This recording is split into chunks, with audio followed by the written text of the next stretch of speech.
Hi అండి. నేను మీ సుజాతని. ఈరోజు ఇంకొక చిన్న ఈజీ రెసిపీ పులుసుతో మీ ముందుకొచ్చాను.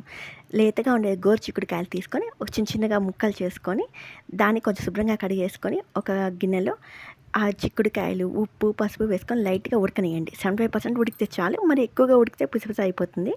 సో, అది ఉడికిన తర్వాత నొక్కి చూడండి. మనకి ఒకవేళ ముక్క గాని మెత్తగా ఉంటే తీసి పక్కన పెట్టుకోండి. ఆ ముక్కల్ని సెపరేట్ చేసి, ఆ నీళ్ళని కూడా సెపరేట్ చేసి పెట్టండి.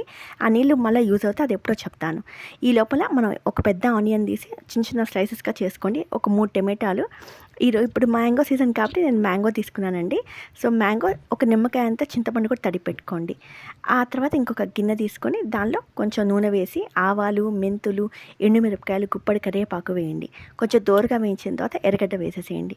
దానిలోనే టమాటాలు, మళ్ళా పసుపు, ఉప్పు కూడా కొంచెం వేయండి.